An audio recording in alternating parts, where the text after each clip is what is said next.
Hello guys! Welcome to my channel! Hey! It's Violet! Balak mo bang mangibang bansa? Pero naguguluhan ka pa kung ano-ano nga bang requirements ang kailangan mong ihanda? Well, ang video na to ay para sa'yo. For today's vlog guys, ibibigay ko po sa inyo ang 10 requirements na kailangan mong ihanda kung ikaw ay nagbabalak mangibang bansa. Tara, simulan na po natin. Number 1 po is passport. Kahit sino naman po na nagbabalak mga ibang bansa, ang pangunahing kailangan po nilang ihanda ay ang passport. At least 2 years validity po kasi 2 years contract na nga po ang bawat kontrata na meron tayo. Okay po. Number 2 po is resume, curriculum vitae o CV. Kung saan po nakapaloob po doon ang pangalan mo, mga information tungkol sa iyo, mga working experience mo. Okay po. Number 3 po is PSA birth certificate. Make sure lang po na legit, galing po siya sa Philippine Statistics Authority. Okay po. Number 4 po is school credentials. Tulad po ng, kung high school graduate ka po, diploma. Kung college graduate ka po, diploma rin or TOR, transcript of records. Okay. Number 5 po is valid IDs. Tulad po ng UMID ID, ng Unified ID from SSS, or Voters ID po. Sa panahon po kasi ngayon sa Pinas, is meron na rin po tayong National ID. Kung meron ka po nun, is dalhin mo na rin po para just in case na kailangan. Pero make sure mo po na meron ka talaga ng UMID and Voters ID. Kasi ever since po, is yan na po yung mga valid IDs na hinahanap nila. Okay po? Number 6 po is NBA clearance. Kumbaga po is yung National Bureau of Investigation. Para po ma-make sure na wala ka pong kaso, wala kang problema na kinasangkutan. Parang clearance mo po yun na malinis ang pagkatao mo. Okay po. Number 7, marriage contract po kung ikaw ay kasal na or may asawa na. And then, number 8 po is e-registration, e-reg, and PIO certificate.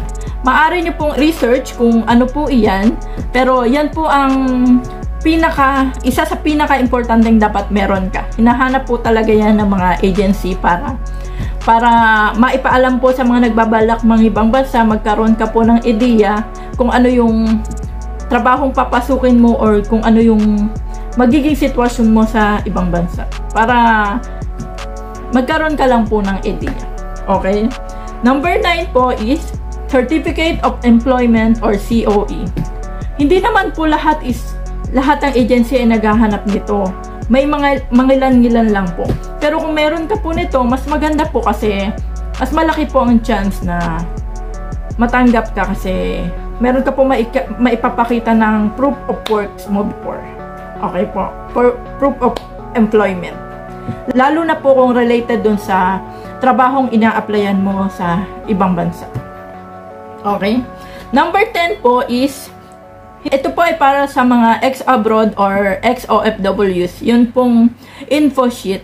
Kung saan po nakapaloob doon yung informasyon tungkol sa'yo, tungkol sa past work mo, at kung saang bansa ka galing before.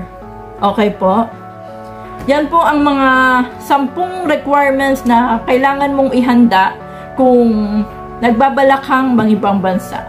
Para pagpunta mo po sa agency na pili mong pag-applyan is naka-ready na po lahat ng requirements na meron ka.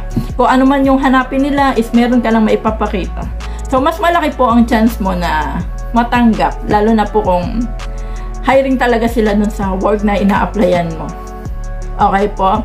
And siya nga po pala guys, don't forget din po yung 1x1 and 2x2 ID picture with white background and formal attire. Kasi kailangan po yan lalo na po sa medical. Para po ready ka na. And syempre, yung passport size photo rin po. White background and formal attire din. Kasi hinahanap din po yan. Don't forget din po na i-photocopy nyo po lahat ng requirements na meron kayo. Kahit po yung mga IDs, yung mga school credentials. Para hindi na po kayo hassle na maghahanap pa ng paseroksan or pag hiningi po ng agency, yung copy nyo is may maiprepresent na po kayo. Kumbaga is ready na po kayo. Mas maganda po kasi na ready tayo palagi. Lalo-lalo na po kung pag-apply po sa pangibang bansa ang binabalak natin. And then, Don't forget din po guys is black ball pen kasi kailangan na kailangan po yan every time. So, yan lang po guys ang mga requirements, mga pangunahing requirements na kailangan mo kung ikaw ay nagbabalak na mangibang bansa. Okay po guys, yan lang po ang mga list of requirements, mga pangunahing requirements na kailangan nyo pong ihanda kung kayo po ay first timer at hindi pa po alam kung ano mga requirements na dapat nyong ihanda. Sana po guys, nakatulong po ang vlog na ito sa inyo at nagustuhan nyo po sana. Sa mga nagbabalak po mga ibang bansa, good luck po and pray lang po. Ipagpatuloy lang po natin yung pangarap natin na matupad ang mga pangarap natin. Subukan po natin yung mga bagay, lalo-lalo na po kung gustong-gusto natin at may pagkakataon po tayo. That's all guys. Sana po nagustuhan nyo po ang vlog ko for today and don't forget to like, comment, share. Most especially po, is-subscribe sa aking channel kung sa inyong palagay is nakatulong naman po ito sa inyo. Maraming pong salamat and good luck po sa bagong journey na haharapin ninyo. Okay po. That's all guys and see you on my next vlog. Salamat! Bye-bye!